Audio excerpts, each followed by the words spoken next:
Y bienvenidos, yo soy Laura, aunque por el mundo del Internet de las cosas se me conoce como Plumas. Soy uno de los miembros del grupo de investigación Historia y Videojuegos, compañera en campaña de personas enormes, y es un auténtico placer estar aquí hoy para hablar de dos cosas que me apasionan: la mitología y los videojuegos. Quiero aprovechar estos minutos iniciales que tengo para darle las gracias a Juan Francisco Jiménez Alcázar, que siempre cuenta conmigo, no importa en qué parte del planeta esté. Parece que tampoco nos vamos a ver las caras en esta edición, pero que nadie se desmoralice. Yo sé que llegará el día en que asistiré presencialmente a este congreso, que le quedan muchos años por delante y a nosotros mucha guerra que dar. Yo vengo en representación de la parte islámica de este grupo y hoy os traigo una reflexión acerca de la adaptación comercial de ciertas criaturas mitológicas dentro del ámbito del Islam al medio de los videojuegos. Tranquilos que solo me voy a poner medio seria. Pero el análisis de lo que nos encontramos en videojuegos nos puede servir para entender cómo se percibe no solamente la historia, sino otras cosmovisiones, otras esferas culturales y otras religiones.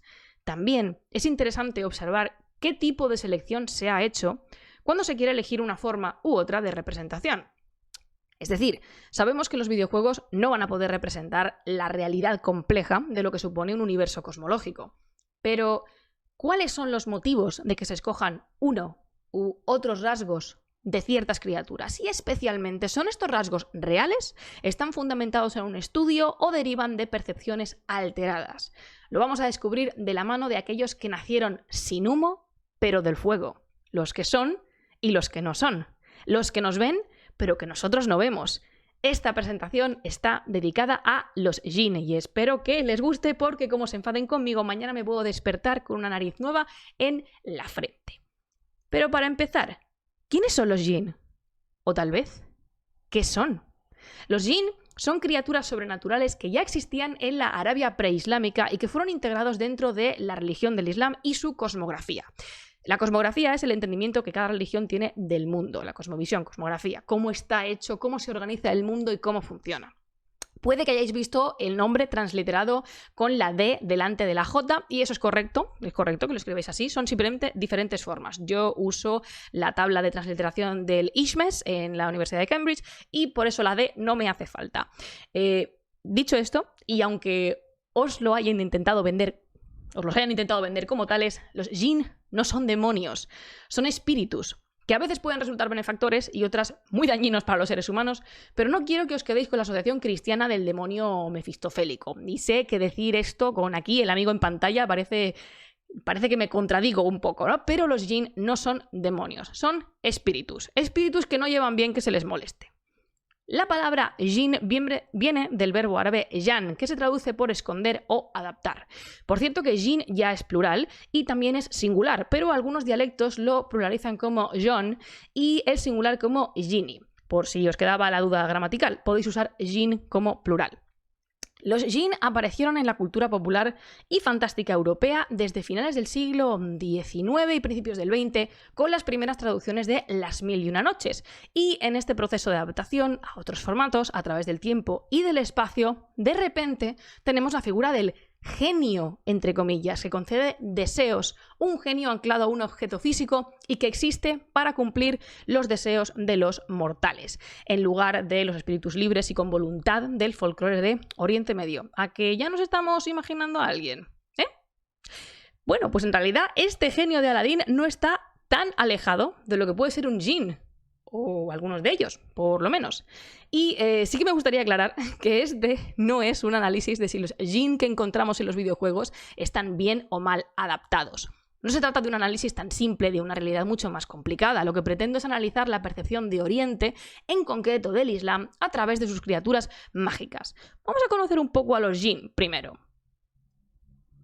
En el Islam, el mundo tiene diferentes planos o lugares de existencia. Uno de ellos es el mundo que habitamos nosotros, el que se ve, pero además está al-Ghaib, el mundo escondido, aquel donde las cosas no se ven. Al menos no como nosotros las veríamos a través de nuestras pupilas humanas.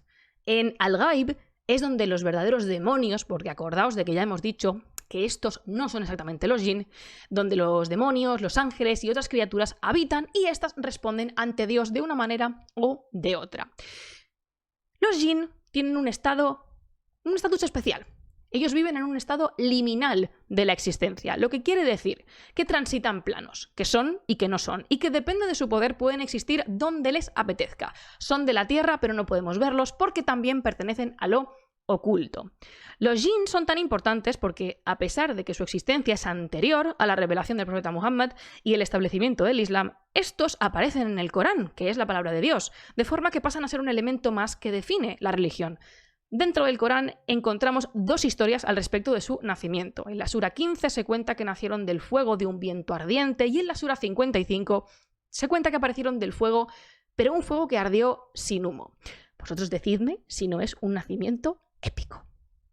Con esto de que les gusta deambular en lugares limítrofes, los jinn habitan en casas abandonadas, pozos en desuso, cementerios, cruces de caminos, cuevas, desiertos, pantanos, peñascos y otros lugares que se encuentran en las fronteras de la vida diaria y la vida cultural de los seres humanos. Estos jinn tienen nombre propio, tienen familias y a veces pueden comunicarse con otros seres humanos.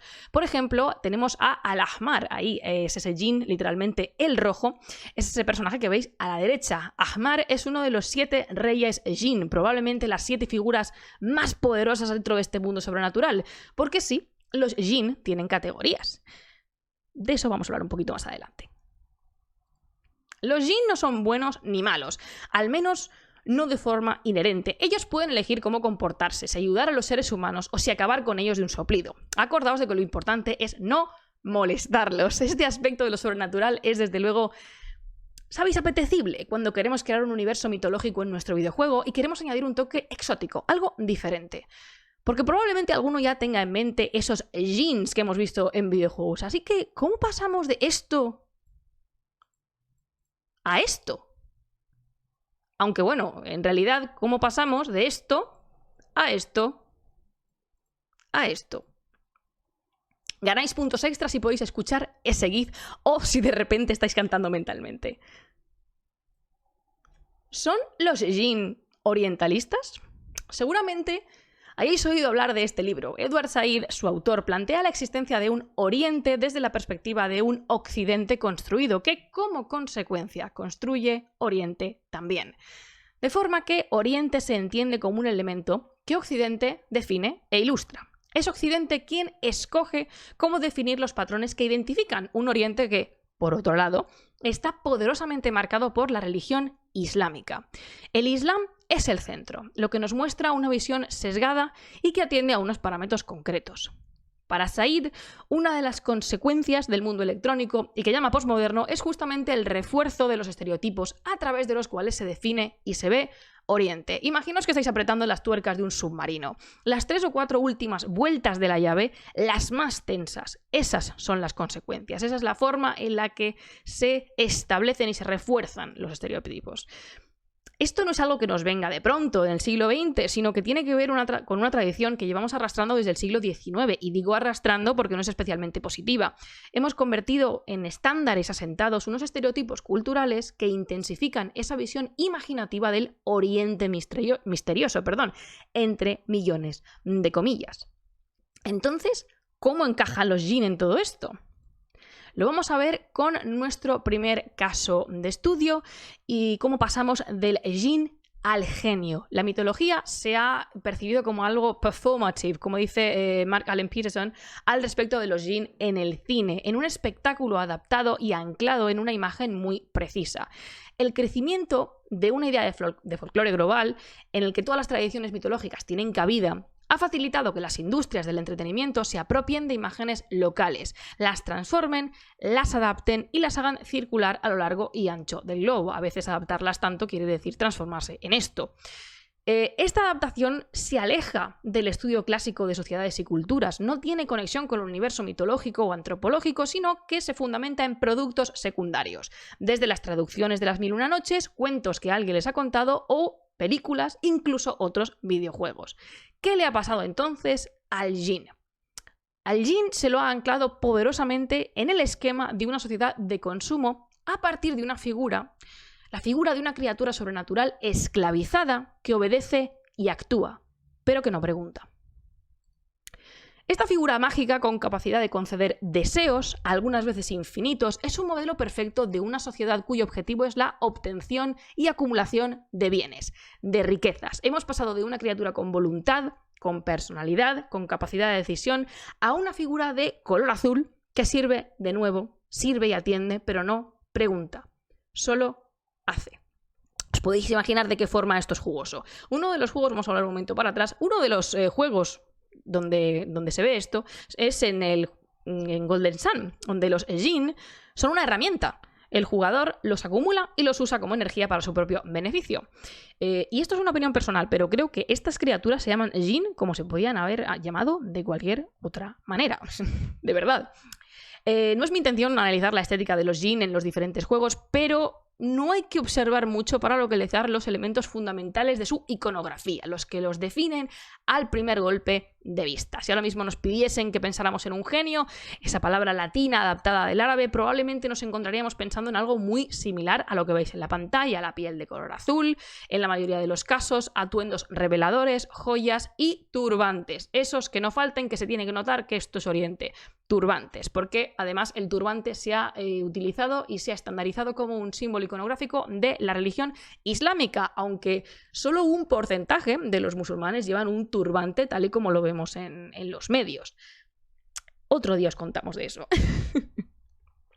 Existe además un elemento casi inseparable de Oriente en este concepto, esta idea de representar al genio, que es la sensualidad y, si me lo permitís, la sexualización, pero eso daría para otra charla, así que lo guardamos para el futuro. La saga de Might and Magic, Heroes of Might and Magic, es una saga de Ubisoft, es un ejemplo excelente para comprobar hasta qué punto estos estereotipos del genio que concede deseos y sirve de forma incuestionable a sus amos están asentados en el pensamiento general. Might and Magic es un juego de estrategia por turnos donde diferentes facciones asociadas a diferentes, vamos a llamarlas civilizaciones fantásticas, combaten entre ellas. Un día os cuento por qué la Academia, la facción de la Academia, es el culmen del orientalismo moderno, pero vamos a quedarnos con los genios de esta saga. Os quiero recordar que este tipo de Djinn, el que Occidente ha traducido como genio y nos hemos quedado tan contentos, es una pequeñísima parte de los Djinn de verdad. Estas criaturas, los genios entre comillas, están encerradas, ancladas a un objeto y obligadas a servir. Son, por ejemplo, los Djinn que ayudan a Aladino en el cuento de las Mil y una noches, el Djinn de la lámpara y el Djinn del anillo, que le sacan de más de un apuro. Ese tipo de criaturas son esclavos. ¿De acuerdo? En Might and Magic todas tus unidades están a tu servicio y de hecho la mecánica principal es formar un ejército para derrotar a tus enemigos. Pero lo que yo os quiero señalar es el punto preocupante, el que Occidente ha decidido incluir en su universo mitológico como factor que define una parte de la mitología de, comillas, Oriente, comillas. Una criatura esclava que concede deseos, una herramienta, un medio. Aquí, por cierto, os he puesto esta imagen, no tiene mucho que ver con la presentación, pero para que sepáis que los Djinn todavía son de relevancia, Majlis al-Djinn es un lugar de reunión de los Djinn en Omán. Todavía hay gente que piensa que ahí se reúnen los Djinn. Os lo pongo porque quiero, y además esto, es que esto os lo tengo que enseñar porque me hace mucha gracia. En Might and Magic 5 puedes mejorar al Djinn. El Djinn con el que empiezas es el Djinn Visir y luego lo puedes mejorar a Djinn Sultán. Porque nos hemos informado muy bien sobre cuáles son las responsabilidades de cada una de esas palabras en un universo místico, oriental y medieval. Esto no lo digo como una crítica, lo digo porque de verdad me parece... es un detalle que me parece cómico.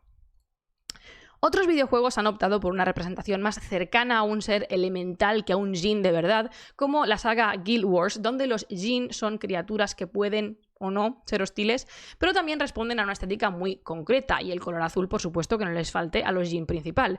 Muchas veces la palabra Djinn se asocia con un espíritu fantástico en el mundo de los videojuegos al que se le quiere dar un toque diferente y ya está. En el caso de Guild Wars también tenemos la situación de que a estas criaturas se las ubica en un lugar, digamos, orientalizado a la vista. Iconográficamente hablando está orientalizado.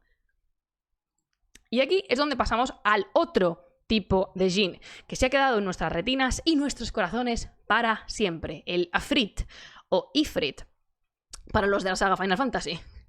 Os he dicho antes que los Jinn tienen categorías, ¿verdad? Bueno, pues los Afrit o Ifrit son los más poderosos de todos. Estos son a los que de verdad no te quieres acercar. Creedme, hay que estar muy zumbado para llamar a uno de estos, cosa que la saga Final Fantasy supo aprovechar, la verdad es que bastante bien, tomando la palabra Afrit y convirtiéndola en una máquina de combate asociada con el fuego. Los Afrit originales no tienen especial relación con las llamas, solo son Jinns muy poderosos y de hecho extremadamente inteligentes. En los cuentos tradicionales son ellos los que pueden llegar a ser reyes, visires, ellos son los que conversan con otros héroes y con otros príncipes. Por ejemplo, un Jinn de categoría Afrit puede cambiar de forma a voluntad, puede ver el futuro, puede mover montañas si le apetece, puede matar de un soplido, puede convertir la arena en piedras preciosas, entre otras muchas cosas. La capacidad mágica de los Afrit no tiene límites. Gracias a Final Fantasy, sin embargo, el Ifrit se ha asentado en el pensamiento generalizado como una bestia ardiente, con diseños bastante variados a lo largo del tiempo, pero esto es igual que lo que le hicieron a Bahamut, que ahora pensamos todos en un dragón y resulta que en realidad Bahamut es un pez. Ifrit no tiene un contenido tan claramente orientalista, pero sí lo tiene, como sí lo tiene la figura del genio, pero es cierto que sugiere que el nombre fue una excusa para añadir algún tipo de variedad al elenco de invocaciones que puedes utilizar en Final Fantasy. De hecho, su diseño, aunque variado, siempre repite los mismos patrones y elementos: el color rojo, las llamas, los cuernos y algunos adornos en muñecas y tobillos. Así, tenemos estas dos vertientes y formas de entender a una criatura mitológica mucho más compleja. Puede ser un genio o puede ser, bueno, lo que sea Ifrit en Final Fantasy. Os quiero hacer un último apunte. Los Jinn existen en el Corán y, como todas las criaturas de la creación, se les define por su relación con Dios.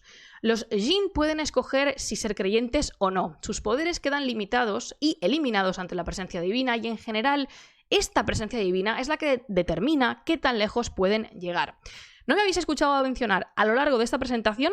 Y de hecho, dudo mucho que alguien detrás de estos diseños de personaje o unidad hubiese tenido en cuenta que el Jinn es una figura de la mitología islámica. No me habéis escuchado mencionar el Islam demasiado hablando de los videojuegos. ¿Por qué? Porque le hemos quitado el elemento religioso de un plumazo, como si no fuese importante, cuando es la parte fundamental de su personalidad. Los Jinn definen al Ghaib, lo oculto, que está oculto porque Dios lo ha considerado así. Y esto es algo desgraciadamente bastante común en el siglo XXI. Eliminar el elemento islámico en este caso, o religioso, de lo que sea. Poesía, literatura, incluso mitología, porque no se considera relevante o se considera que puede incluso llegar a incordiar. ¿A quién le va a importar que el genio de la lámpara sea musulmán, verdad? Pues a los propios musulmanes, porque al fin y al cabo estas criaturas están sujetas a circunstancias culturales, mitológicas específicas, y si queremos representarlas tendríamos que tener en cuenta toda su personalidad, no aquella que nos parece más apetecible o aquella que, bueno, vamos a dibujar a una criatura con los cuernos más grandes porque es lo que nos viene bien y la vamos a llamar Ifrit porque no sé por qué. Porque además los Jinn tienen una presencia muy importante, especialmente en la mitología de la Edad Media en el Islam. Existen muchos tratados y muchos estudios que se dedican a trabajar y a estudiar a los Jinn desde el siglo VIII en adelante. Os sorprendería con qué frecuencia me los encuentro yo en la tesis. Y como reflexión final me gustaría aclarar unos cuantos puntos. El hecho de que la mitología islámica aparezca en los videojuegos no es negativo per se. Esta comunicación no ha sido un manifiesto sobre por qué no se deben representar los Jinn en los videojuegos. No, mi reflexión iba más bien encaminada a señalar cómo algunos estereotipos están tan fuertemente asentados en el imaginario colectivo cuando pensamos en ese constructo que es Oriente, entre comillas. Nos hemos apoderado incluso de la mitología, moldeándola a nuestro gusto y escogiendo aquello que atendía mejor a los valores que en un momento fueron convenientes, y ahora esos estereotipos son muy difíciles de deshacer. Porque la mitología no son solo cuentos. La forma en que adaptamos la mitología de otras culturas también es importante, lo que escogemos para representar un colectivo como la mitología islámica. Ahí os lo dejo, para que penséis. Espero que os haya gustado este viaje por la mitología islámica. Espero que os haya gustado conocer a los Jinn y que ahora consideréis igual de forma diferente esos elementos orientales, vamos a decir entre comillas, cuando consumáis un producto que los contiene. Y espero que a los Jinn también les haya gustado, por la cuenta que me trae. Si queréis más contenido de este tipo, dragones, manuscritos y mucho elemento iranio medieval, podéis seguir a Las Plumas de Simur, que es mi proyecto personal de divulgación en Twitter, Instagram y Twitch, donde hago directos todas las semanas. Si os apetece, también me podéis escribir un correo. Estaré encantada de hablar con